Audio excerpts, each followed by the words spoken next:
Joining me now is Executive Board Member from SAP, Les Hayman, and Peter Sondergaard from Gartner. Gentlemen, let's kick off with a look at the growth prospects for software for 2005. Les, if you could just kick off with the outlook for SAP for next year. Are we expected to see a positive year of growth in 2005, or is growth coming down? Well, if you're talking about SAP specifically rather than the industry, we still see some growth in the market next year. So we're seeing 2005 as still being a year of positive growth for SAP. And Peter, for the industry at large, what are we seeing? I agree with Les. It is actually a year in which we will see us coming out of the slump in software.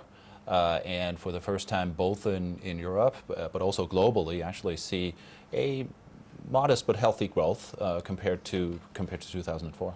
And what is going to be driving that growth for the industry? Well, it's a significant focus in terms of software, helping us reduce the time and cost of business processes. And that's the pure focus next year and the following years of software manufacturers. Would you say that's the same for SAP, or are there other areas driving the growth at SAP? Well, first of all, there's geographic growth for us as well. We still see a lot of growth coming out of Asia Pacific, particularly in China and in India, are very significant growth markets for us. And also the United States. The US is still growing very, very heavily. But I agree. The major thing that's driving growth right now, I think, for companies is how do you free up the money that you need to run the business so you've got money to change the business. And I think it's based on how well you can drive that business change and business innovation. So you have to add a lot of value right now if you're going to drive any IT project, including software. Would you, when you're looking at the growth in Europe, would you say that perhaps growth here has been saturated, and would you be looking at, say, some of the more Eastern European countries for future growth? No, I think it'd be hard to say it's saturated. I think there's still opportunities in Europe. I agree that Eastern Europe still has significant opportunity, but there are different problems you have to overcome in Eastern Europe. But I think there's still significant growth in some different market areas. I think there's still significant growth in financial services. I think there's significant growth, particularly in public sector. And we're starting to see a greater understanding of the benefits that technology can add to public sector organisations than in the past. And in what sort of ways would SAP be looking to transition into some of those areas you've just outlined for that future growth? Well, we're investing in those markets. We already have existing customers in both market spaces, but we see significantly more opportunities there.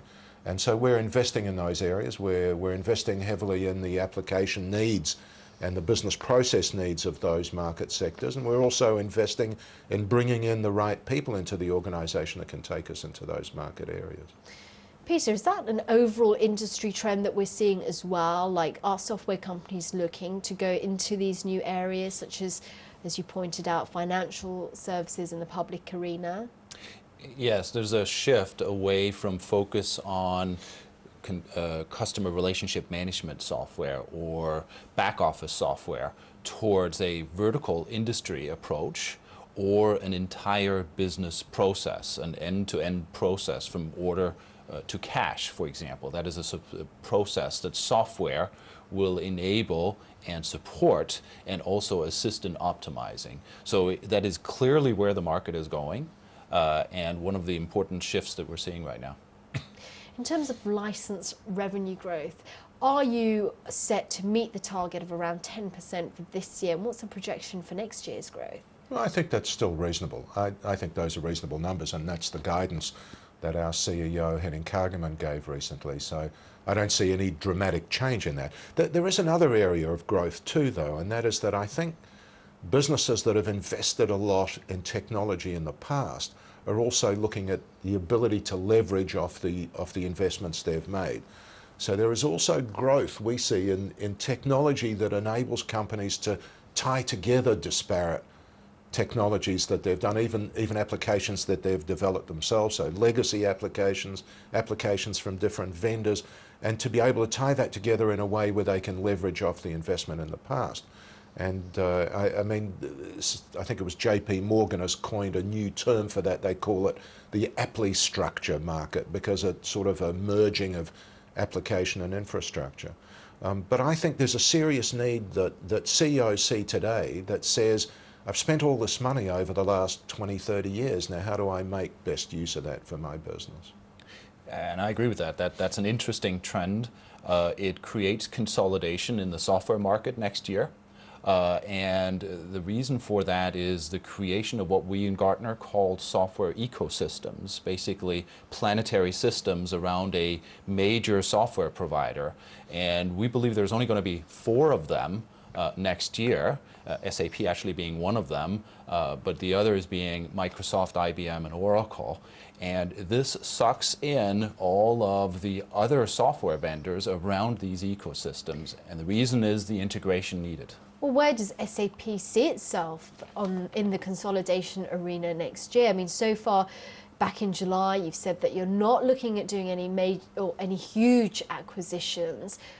Any more updates on that front? Yeah, we've never seen acquisitions as a way of building customer base. We believe we can grow our customer base organically. But if we can find technology or companies that add value to the technology that we need, that add another layer to the technology, or add some technology or application that is important for an industry or for a customer base, then we would consider that, and we do on a regular basis. Peter, price declines that have been hitting particularly the hardware end of technology, how are software companies able to weather this price decline storm better? Well, there's only a certain amount of money that users have to spend on technology. So as the price decline has happened in hardware, some of this decline is then eaten up by the software vendors, which is what causes the growth next year.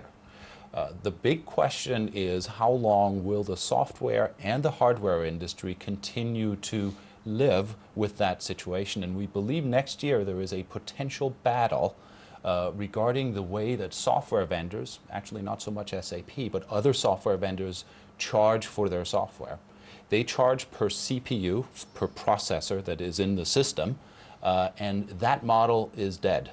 And therefore the industry has to come up with a new way of charging, and that is what potentially pitches hardware vendors and software vendors against each other. And Leslie, I mean, would you sort of mirror what Peter's been saying, or do you have anything additional to add to that? Yeah, well, we've had a different pricing model for a long time, but I think what it all boils down to is that 35 years ago I was a CIO. We didn't have such fancy titles. I was an IT manager. But I knew I could get my budget approved as long as it was less than a certain % of turnover. I didn't have to compete for the money. I think what's changed today is that if somebody wants to do a 10 million or a 20 million or whatever project that includes hardware, software, implementation services, they're competing against the same 10 or 20 million that somebody else wants to put in a new production line or build a new warehouse. And so IT has to justify itself not only in terms of the benefit, but in terms of competitive benefit that it can bring to a business. So ultimately, all that cost of implementation has to compete against other parts of the business. What are your customers saying about their level of expenditure on technology for next year? Well, I think it's kicked up a bit. We see a bit of a kick up for 2005 versus the last couple of years that have been fairly low. Peter, would you mirror Agree. that? Corporate spending will inch up a little bit next year, both in Europe and for that matter of fact also globally. Not so much in Europe, but it will inch up. And in terms of, I just got to quickly ask, I mean, one of the big themes globally we've looked at across the markets has been the price of the dollar and its strength. What are the dollar impacts, if any, to the software industry and for SAP in particular? Well, it's being a European company, it affects us. So it has an impact on our net revenues, which we report in euros, whereas it's helping most of our competitors because they're American-based companies. But I think the growth, what's important to us right now is the growth more than anything else. We see this as a critical time for SAP to focus on growth and focus on taking market share. So those are the things we're really critically focusing on now. We'll let other people worry about the currency shifts. Just want to ask you specifically, back on November the 18th, your CFO had said that the company, SAP, may need until 2007 or 1 year longer than planned to reach its target of 30% margin as you increase investments. Could you tell me a little bit more about this? Sure. Well, we think there's no question margin's important. But as I said before, I think right now we believe we can take significant market share and we can grow the business, and we think that's more important. So we're investing still heavily in people, in technology, and development. You know, for example, in 2004, I think our CEO mentioned recently that we will have grown by about 2,500 people. Now, most of that has gone into people that can help us develop the next generations of technology that are needed for SAP to be successful continually. And so we're really focused on growth and focused on taking market share right now, much more than we are on margin, although we're very, very conscious of margin as well. Coming back to your point on consolidation, I mean, partnerships with the likes of IBM, Accenture, what's your view on that front? I think it's critical. I mean, SAP has always had a partnering strategy, but I agree with Peter. I think as we build these new ecosystems around some of the organisations like SAP, partnering becomes even more important. And we've always been ready to partner with organisations that can add, as I said, another layer of technology, another layer of application. I think it's going to become even more important in the future. And Peter, what are the other sort of products that we should be watching for from the software space that could drive the growth next year? Well, one category is the one we've talked about now, which is software for business processes, really, if you sort of aggregate it in. The other one is software for business intelligence. And thirdly would be the integration software, the glue that keeps everything together. Those are the three categories to watch.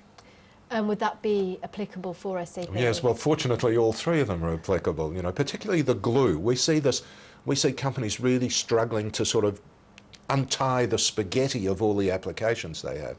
And with SAP NetWeaver, we believe we've put a platform onto the market that enables companies to do that. Thank you, gentlemen. Thanks to Les Hayman from SAP and Peter Sondergaard from Gartner for joining me on this technology special.